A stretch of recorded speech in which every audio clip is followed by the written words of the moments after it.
Hi, everybody. My name's Don Smith. I'm with SSI Consulting, and I'm here today with Mike Farrell, SSI's operations specialist. And we're going to be talking today a little bit about process improvement. So Mike, if you're set, I'll get right into it. If a company feels that they have a problem, where's a good place for them to start? Like, how would they start the process? Sure. Yeah.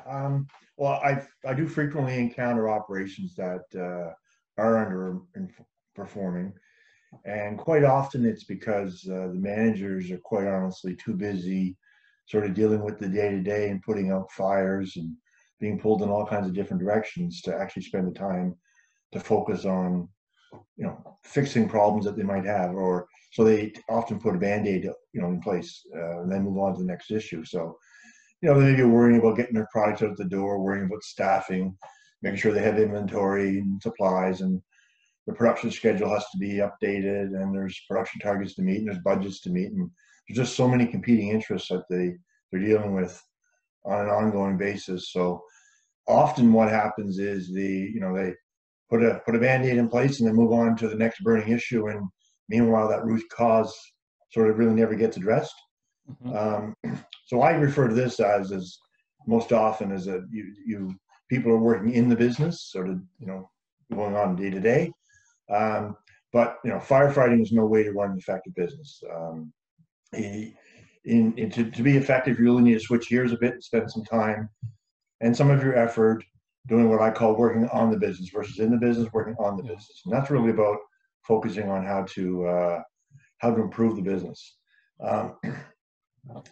And really the best way to start that is that you have to first of all be honest, do an honest assessment of your operations and ask yourself, okay, what is it that the customers need, and what is it that's preventing that from happening?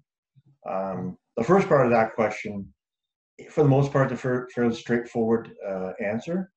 For most customers, all they're really looking for is good quality products and services delivered in a timely manner and at a fair price. The second part of that question, of course, is often far more complicated. And for the managers, you need to start to understand how they and their people break that customer value, and they need to be able to separate that from what waste is. In the world that I work in the lean manufacturing world, we call that learning to see the value stream. And that's really a necessary starting spot. So as a step one, I always recommend to people to grab a notepad and a pen, and then go for a walk of your operation. Take what I call a waste tour of your operation and document what you see. As you walk through your operation, you're going to see all kinds of impediments that prevent the products and services from flowing to your customers. In fact, there's documented 7 different types of waste that we focus on. So just some examples of what you might look for if you're doing a waste tour is, if you see inventory piling up between processes and between machines, that's a clue of potential work imbalance between different steps in your process. You have to ask yourself, when orders are piling up, how do you know you have the correct priorities that are being followed? Many companies use different methods for expediting orders, or they're constantly adjusting their schedules and production schedules and delivery schedules. Another common thing you see on your waste tour is defects and rework. These are signs of process issues, quality problems, or lack of standardization, which is really bad for your customer's experience. If your work area is cluttered or congested, or things are not put away, that's a sign that the workplace is disorganized and inefficient. You have to ask yourself the question: is there a place for everything? Is everything in its correct place? Also ask yourself about your information and data storage. Is it easily accessible information? If not, that's another example of, in this case, clutter and congestion of information, not so much physical. Another example you might often see is waiting for information, waiting for instructions, waiting for approvals, waiting for raw materials or parts. Waiting means that nothing is moving and costs are climbing. That's a simple way of looking at it. So there's different examples, but there's just a few to think about. Yeah. You should be convinced that you need something needs to change. Okay. So after they've decided that they've got an issue or one or more issues there, so what's next after that? Well, first thing is you need to get everybody to understand the need for changes, and you need to appreciate that's not always easy. You want everybody to sort of see things in the same manner. So for process improvement, it requires a real purposeful creating of a problem-solving culture, and you need to follow a structured approach. Those are really two key elements.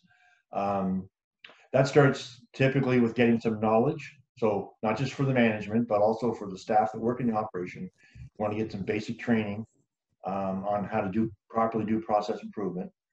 And you're probably going to need, at least initially, some facilitated implementation support. So somebody, a coach or whatever, who's got some experience with this stuff. Once you're armed with some trained staff, you can sort of unleash them into the process. But again, I mentioned earlier, it's a structured approach. So we strongly recommend the approach that's referred to as the Plan, Do, Check, Act approach. It's time-tested methodology, and it does provide a systematic approach to process improvement. So you get your waste list in hand, and then you can start to plan for improvements. But before you change anything, you also need to have a baseline of the current state. That's part of the planning process. You need to measure the before and after impact of the change. Otherwise, you don't really know if the change is going to have that sustainable improvement or just a short-term bump in performance. If you just if you start to focus in areas, you often get a slight improvement, but sustainable improvement comes through proper changed processes. Right. After the change has been implemented, which is the do part, you need to verify that the desired results were attained that you set out to attain, and that's the check part. So we did it. We planned for change. We did the change. Now we're going to check to see that we got the expected outcome. If you attained the desired outcome, you want to lock that change in and make it sort of the new way of doing things. Yeah. And if the desired results were not attained, then you make some adjustments to that plan and try again. And we call that the act part. Yeah. So we do most of the changes through Kaizen teams or small groups of people doing problem solving. And we also want to make sure we keep things simple. Practical, inexpensive solutions more often work better than anything. I think a simple example that comes off the top of my head is Kanban replenishment systems that are usually put in place in manufacturing line side to reduce the amount of times people are waiting for parts, and also to make sure people aren't traveling away from the workplace to get consumable supplies. Those are to me, that's where you really want to think about when you're thinking about I need to start somewhere. Yeah. Okay. So we're just about out of time here. So do you have any closing thoughts that you want to leave the viewer with? Sure. So as you develop and implement those solutions, I want to go back and make sure that you have a measurement of the before and after. Without that measurement of before and after, it's going to be very difficult to gauge the improvement level, and then it becomes very opinionated and very subjective, as opposed to objective and clear that you've made an improvement. Right. Well, thanks, Mike. So to our viewers out there, if you have any questions or comments, please submit them in the comment section below. In the description section below, we've got a link to our waste tour checklist that Mike has put together. And if you have any questions about that, by all means, submit them in the comment section below, and they'll get to Mike and he'll respond. So thank you for your time, and everybody be safe.